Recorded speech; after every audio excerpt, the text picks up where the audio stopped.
Assalamualaikum warahmatullahi wabarakatuh. Halo anak-anak hebat semuanya.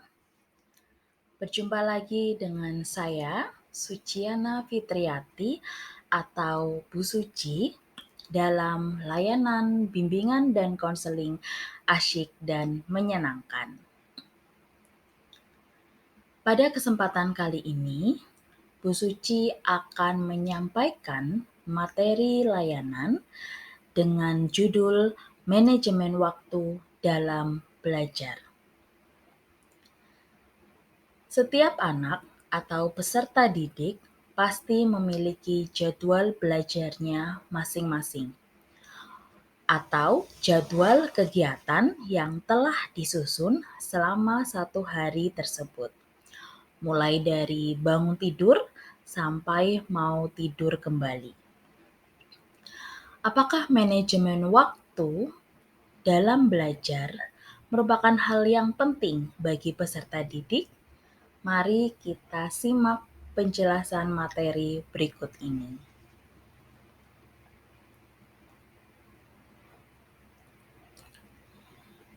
Manajemen waktu belajar. Apa itu manajemen waktu belajar? Ataukah apa itu manajemen waktu?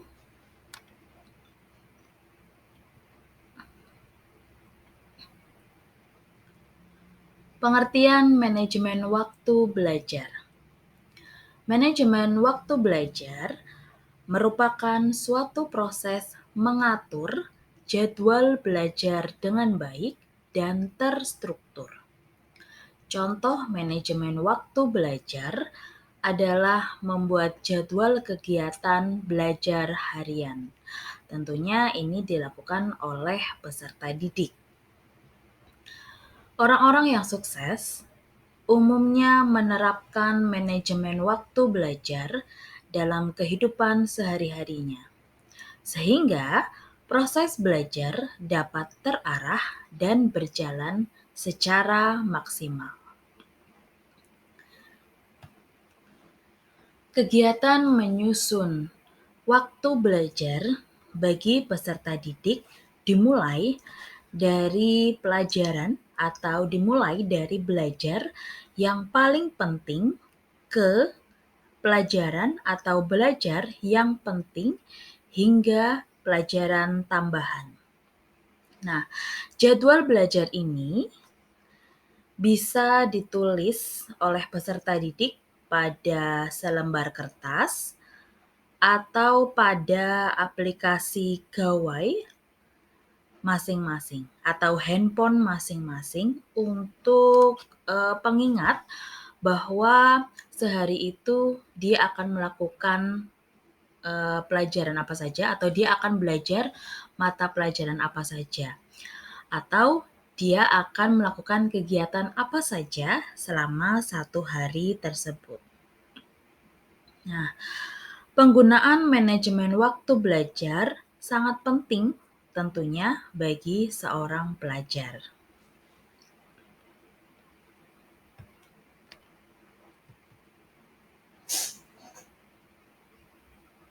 Oke. Lanjutannya, manajemen waktu.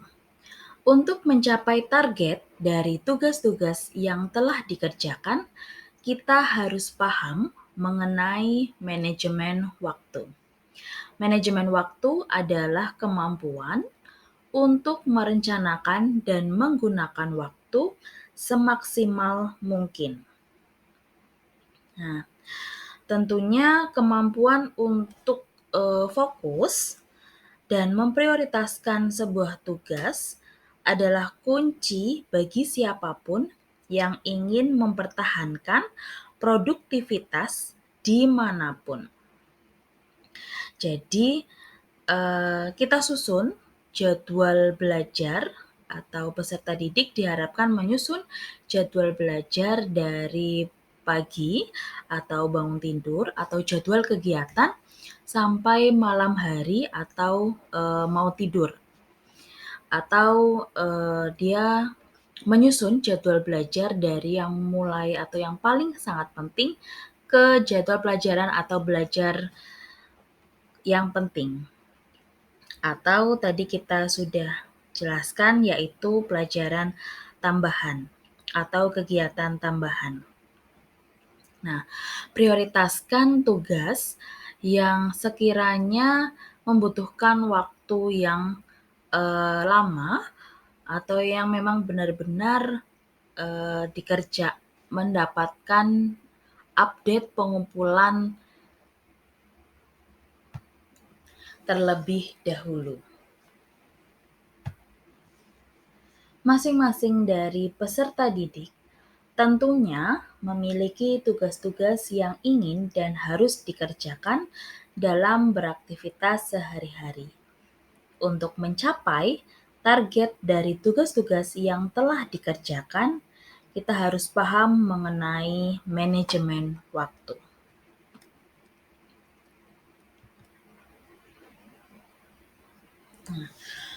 Baik, kebiasaan belajar yang baik bagi peserta didik. Ketika peserta didik telah bisa untuk memanajemen waktu belajarnya dengan baik, maka tidak menutup kemungkinan dia akan bisa menciptakan kebiasaan belajar yang baik bagi dirinya. Nah, ada beberapa contoh kebiasaan belajar yang baik bagi peserta didik.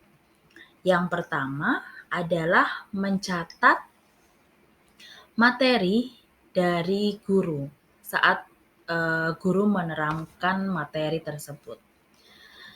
Yang kedua, membuat ringkasan materi. Yang ketiga, membuat jadwal belajar. Yang keempat, memiliki ruang belajar atau memiliki tempat yang nyaman agar bisa berkonsentrasi belajar.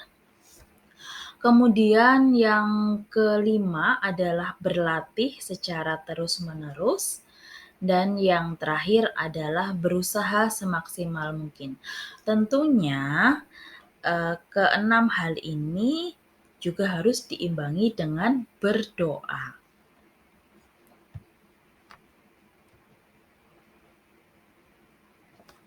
Sebaliknya, ketika peserta didik belum bisa untuk memanajemen waktu dengan baik, maka tidak menutup kemungkinan dia akan menciptakan atau tercipta kebiasaan belajar yang buruk bagi peserta didik.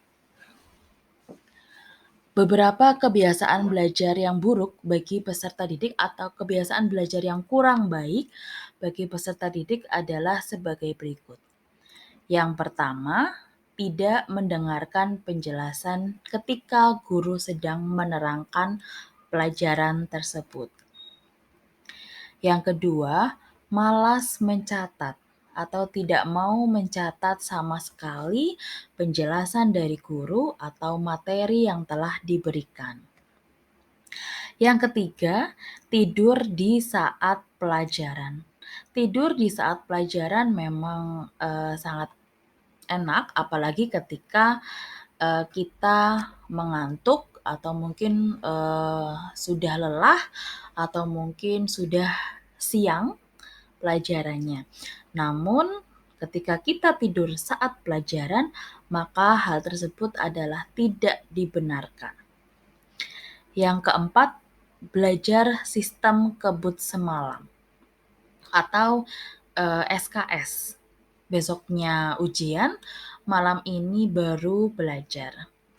Dan yang terakhir, mengerjakan PR di sekolah. Pekerjaan rumah yang seharusnya atau tentunya dikerjakan di rumah digunakan oleh peserta didik untuk mengerjakan di sekolah. Berikut atau demikian kebiasaan belajar yang kurang baik bagi peserta didik.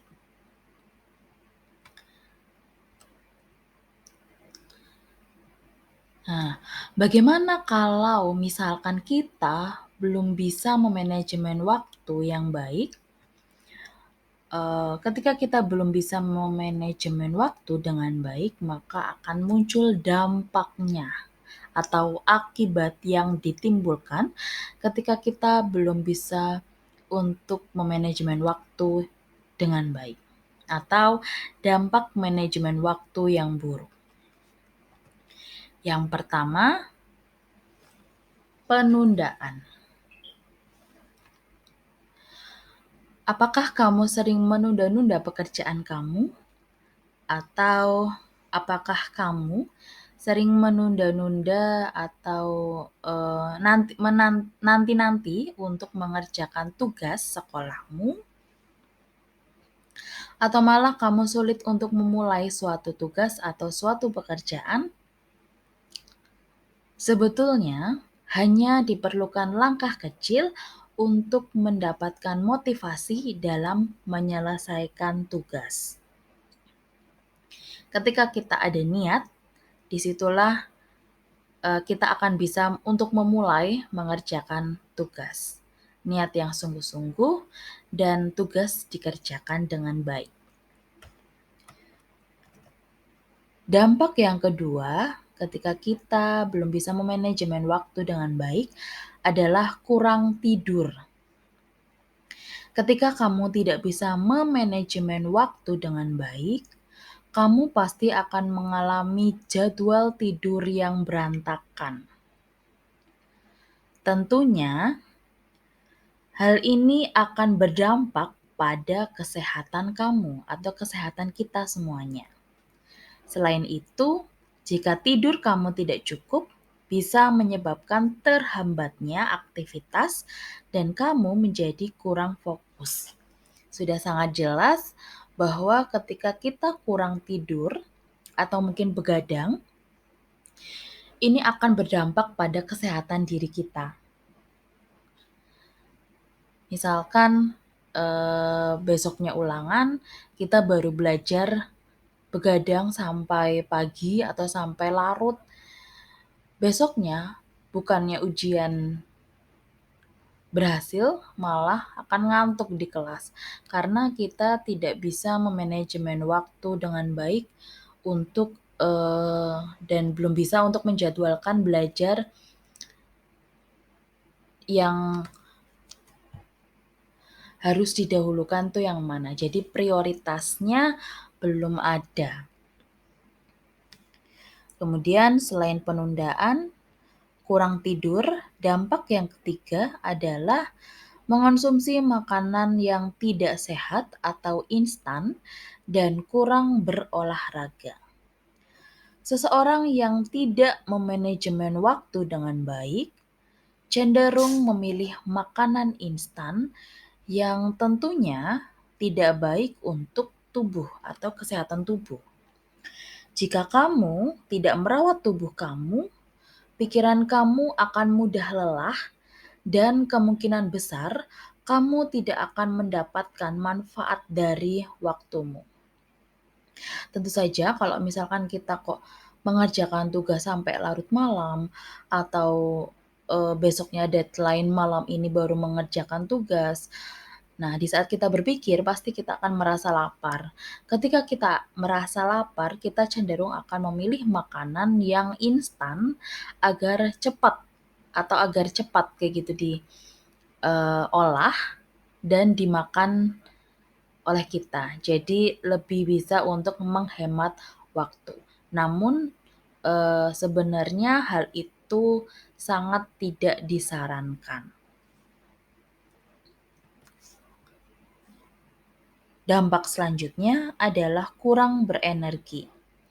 Jika kamu merasa tidak fokus dan tidak bersemangat, hal tersebut merupakan tanda-tanda kamu kurang memanfaatkan waktu dengan baik. Nah, ini juga bisa ya, kurang berenergi. Kalau kamu nggak fokus, nggak bersemangat, maka tandanya kamu kurang berenergi.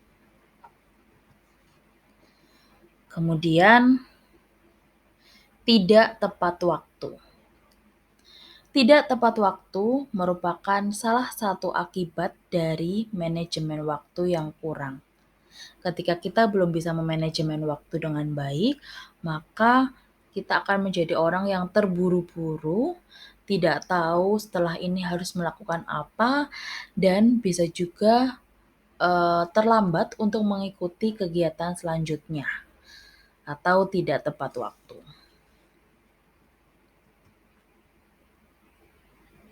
Manfaat manajemen waktu.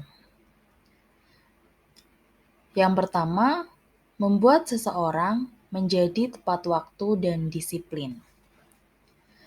Untuk memanfaatkan waktu dengan baik, seseorang harus menyiapkan rencana tugas-tugas apa yang ingin dikerjakan ketika pagi hari atau malam hari.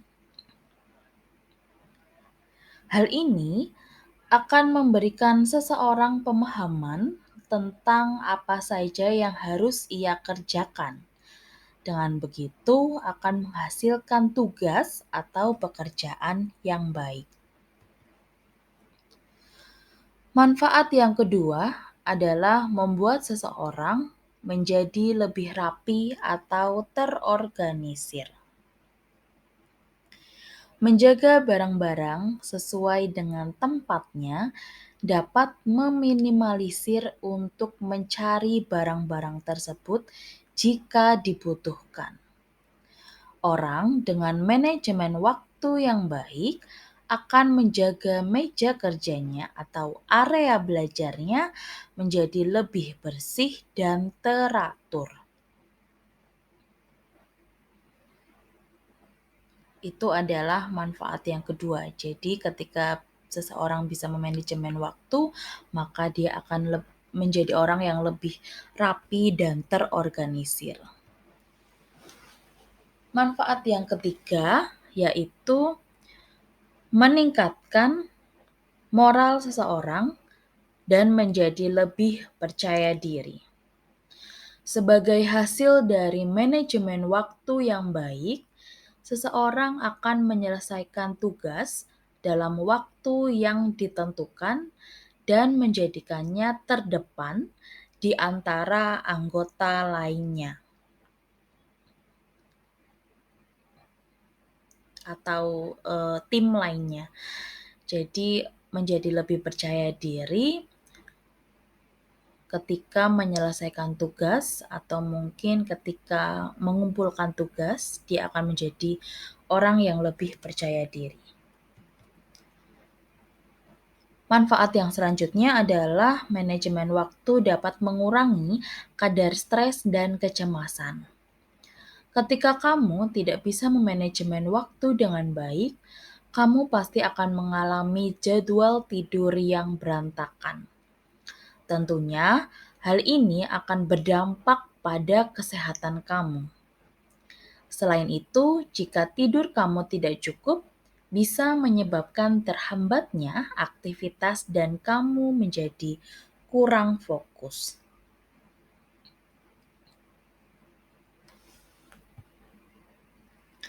Seseorang yang bisa menyelesaikan pekerjaan atau tugas atau bagi peserta didik yang bisa menyelesaikan tugasnya tepat waktu, dinilai memiliki kadar stres dan kecemasan yang lebih rendah dibanding orang lain. Ketika mengerjakan sesuatu, seorang atau peserta didik harus tetap fokus karena tidak ada gunanya untuk menunda-nunda suatu tugas atau pekerjaan.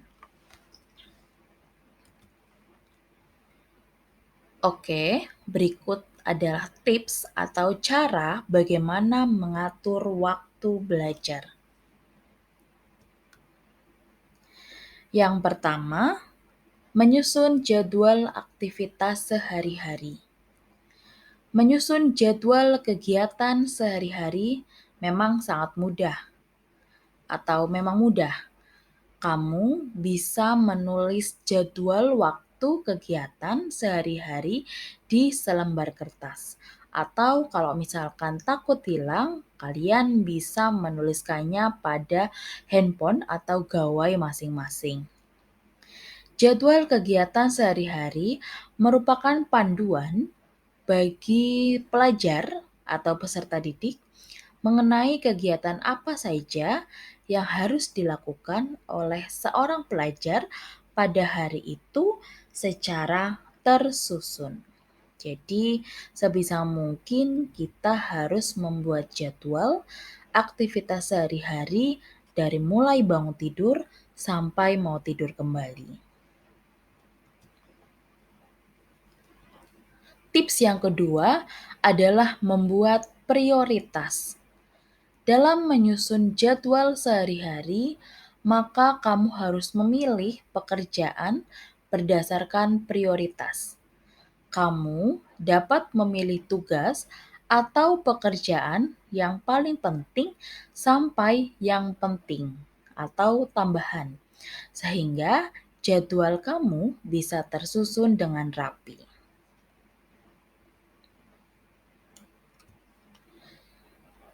Tips yang ketiga, jangan menunda kegiatan.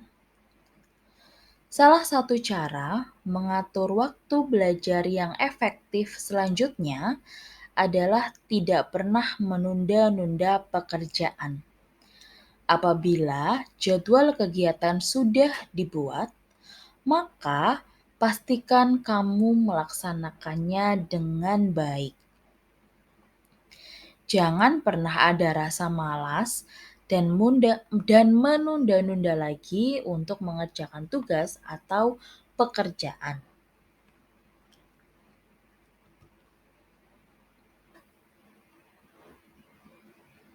Tips selanjutnya adalah jadwal fleksibel.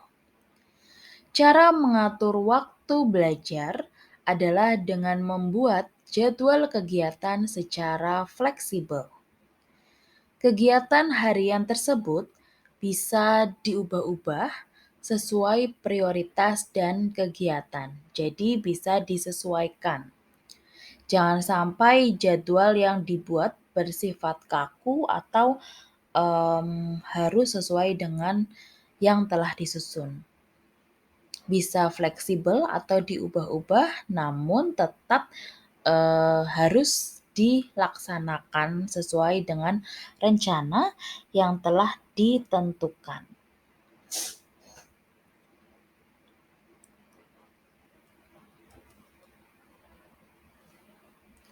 Tips yang terakhir adalah menghindari pelanggaran. Sesudah jadwal kegiatan dibuat, pastikan kamu mematuhinya dengan baik. Pembuatan jadwal kegiatan sangat penting sebagai pedoman aktivitas sehari-hari seorang pelajar, supaya target yang ditentukan dapat tercapai dengan mudah dan hidup sesuai petunjuk. Arah jelas yang menuju ke satu tempat. Seorang pelajar atau peserta didik yang tidak mempunyai jadwal kegiatan harian atau ketika dia belum menyusun jadwal kegiatan harian, maka hidupnya bisa tak tentu arah. Oleh karena itu, mulai sekarang mari kita coba untuk membuat jadwal kegiatan kita sehari-hari atau jadwal waktu kita untuk belajar dari mulai pagi sampai malam hari. Ketika kita bisa mengelola waktu dengan baik atau ketika kita bisa memanajemen waktu belajar dengan baik, maka kita tidak akan menjadi orang yang terburu-buru. Kita akan lebih tenang dan bisa menyelesaikan pekerjaan atau kegiatan satu persatu sesuai dengan rencana yang telah ditulis. Demikian anak-anak hebat, materi yang bisa Bu Suci sampaikan mengenai manajemen waktu dalam belajar. Bu Suci minta maaf apabila ada kata-kata yang kurang berkenan. Terima kasih atas perhatian anak-anak hebat semuanya. Wassalamualaikum warahmatullahi wabarakatuh.